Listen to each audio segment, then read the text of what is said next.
അടിപൊളി സാമ്പാർ, നല്ല മണവും രുചിയുമുള്ള ഈ സാമ്പാർ വയ്ക്കുന്ന വീഡിയോയിലേക്ക് എല്ലാവർക്കും സ്വാഗതം ചെയ്യുന്നു. വീണ്ടും ഓർമ്മ, എൻ്റെ വീഡിയോ നിങ്ങൾ ഫേസ്ബുക്കിലോ ഇൻസ്റ്റാഗ്രാമിലോ ആണോ കാണുന്നതെങ്കിൽ എൻ്റെ അക്കൗണ്ട് ഒന്ന് ഫോളോ ചെയ്യുക. യൂട്യൂബിലാണെങ്കിൽ സബ്സ്ക്രൈബ് ചെയ്യുക. നല്ല നല്ല വീഡിയോകളും നല്ല ടിപ്പും നിങ്ങൾക്ക് നല്ല നല്ല ഓരോ ഇതിൻ്റെയും ഇനിയുള്ള ദിവസങ്ങളും ഉണ്ടാകും, വീഡിയോ ഉണ്ടാകും. നിങ്ങൾക്ക് പ്രതീക്ഷിക്കാത്ത പലതും, ഒരു മനുഷ്യജീവിതം തകർന്നു പോയാൽ അതിൽ നിന്ന് രക്ഷപ്പെടാൻ എന്തൊക്കെ മാർഗമുണ്ട്, ഇതെല്ലാം എൻ്റെ വീഡിയോയിലുണ്ടാകും.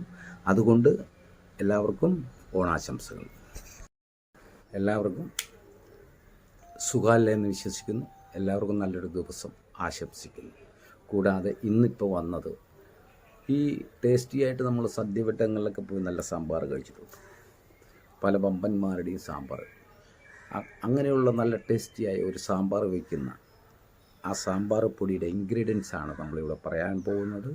ഒരു വീട്ടമ്മമാരും ഇന്നുവരെ ചെയ്യാത്തതും ഇന്നുവരെ അറിയാത്തതുമായ കാര്യമാണ് ഇവിടെ പറയാനുള്ളത്. അപ്പോൾ ഞാൻ 1 കിലോ സാമ്പാർ പൊടി തയ്യാറാക്കുന്ന വിധമാണ് പറയുന്നത്.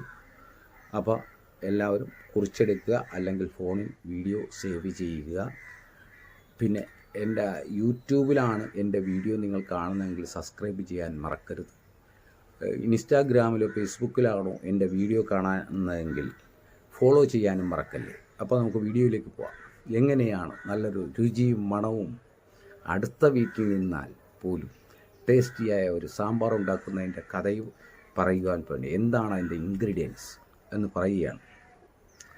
മല്ലി ഒരു 400 ഗ്രാം, മുളക് എരിവ് കുറഞ്ഞത് ഒരു 300 ഗ്രാം, തുവരപ്പരിപ്പ് 100 ഗ്രാം, കടലപ്പരിപ്പ് 100 ഗ്രാം, കുരുമുളക് 25 ഗ്രാം, ജീരകം 25 ഗ്രാം, ഉലുവ 20 ഗ്രാം, കായം 20 ഗ്രാം, മഞ്ഞൾ 20 ഗ്രാം, 200 ഗ്രാം കറിവേപ്പില ഉണക്കി പൊടിച്ചെടുക്കുക. ഈ ചേരുവകൾ പ്രത്യേകം പറയുകയാണ്, വളരെ തീ കുറച്ച് വെച്ച്, മുളക് മല്ലി എന്നിങ്ങനെ എല്ലാം കൂടി ഇട്ട് നിങ്ങൾ വറുക്കരുത്. ഓരോ വസ്തുവും കരിയാതെ സ്മെല്ല് വരുമ്പോൾ എന്ന രീതിയിൽ പാകത്തിന് വറുത്തെടുക്കുക. കുറഞ്ഞ തീയിലായിരിക്കണം. പ്രത്യേകം എല്ലാ വസ്തുക്കളും വറുത്തെടുക്കുക.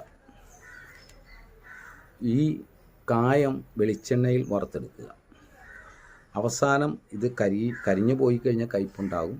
കരിയാതെ ഈ ഓരോ സാധനങ്ങൾ പ്രത്യേകം വറുത്തെടുത്തിട്ട് ഇതെല്ലാം കൂടി കൂട്ടി നിങ്ങൾക്ക് മില്ലിലോ മിക്സിയിലോ പൊടിച്ച് സൂക്ഷിക്കാം. എന്നിട്ട് ഒരു തുണി വിരിച്ച്, ഒരു പേപ്പറിൽ ഒരു തുണി മൂടാൻ വേണ്ടിയാണ് വെള്ള തുണി ഉപയോഗിക്കുക. അല്ലെങ്കിൽ ഇഷ്ടമുള്ള തുണി നിങ്ങൾക്ക് ഉപയോഗിക്കാം, അല്ലെങ്കിൽ നല്ല അരിപ്പ ഉണ്ടെങ്കിൽ അത് ഉപയോഗിക്കാം. വെയിലത്ത് വെച്ച് നല്ലോണം ഈർപ്പം കളഞ്ഞതിന് ശേഷം, ഇത് തണുത്തതിന് ശേഷം നല്ലൊരു ഭരണിയിൽ എയർ കയറാത്തതിന് സൂക്ഷിച്ചാൽ മാസങ്ങളോ ഉപയോഗിക്കാം. ഈ ചേരുവകൾ ചേർത്ത് നിർമ്മിക്കുന്ന സാമ്പാർ അടുത്ത വീട്ടിൽ നിന്ന് നല്ല സ്മെല്ലുണ്ടാവും, നല്ല രുചിയും ടേസ്റ്റും ഉണ്ടാവും. ഇത്തരം സാമ്പാറുകൾ വയ്ക്കുന്ന ഒരു വീട്ടമ്മ അപൂർവമാണ്. നിങ്ങൾ ഈ ഇൻഗ്രീഡിയൻസ് ഒന്ന് ഇതുപോലെ ഞാൻ പറഞ്ഞതുപോലെ ഒന്ന് ചെയ്തൊരു സാമ്പാർ വെച്ച് നോക്കി, ഏറ്റവും ടോപ്പിക്കലായിരിക്കും. നിങ്ങൾ സാമ്പാറിൻ്റെ ടെക്നിക്ക് എന്താണെന്ന് അന്വേഷിക്കാൻ പലരും വരും. അപ്പോൾ എൻ്റെ ഒരിക്കൽ കൂടി പറയുന്നു, ഈ വീഡിയോ ഇഷ്ടപ്പെട്ടാൽ നിങ്ങൾ ലൈക്ക് ചെയ്യുക, കമൻറ്റ് ചെയ്യുക, വീഡിയോ സേവ് ചെയ്യുക.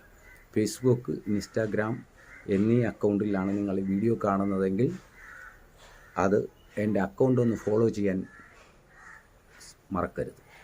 യൂട്യൂബിലാണെങ്കിൽ സബ്സ്ക്രൈബ് ചെയ്യാനും മറക്കരുത്. ഇതുപോലെ നല്ല നല്ല വീഡിയോകളും നിങ്ങളുടെ മനസ്സിൽ സാന്ത്വനമേകുന്ന, തകർന്ന് അടിഞ്ഞു എന്ന് തോന്നുമ്പോൾ നിങ്ങൾക്ക് പുനർജനിക്കാനുള്ള മാർഗങ്ങളും എൻ്റെ വീഡിയോയിലുണ്ടാവും. അതുകൊണ്ട് ഫോളോ ചെയ്യുക, സബ്സ്ക്രൈബ് ചെയ്യുക. എല്ലാവർക്കും നല്ലൊരു ഓണാശംസ വീണ്ടും നേരുന്നു. ചേരുവകൾ കൃത്യമായി അറിയാൻ കമൻറ്റ് ബോക്സ് സന്ദർശിക്കുക.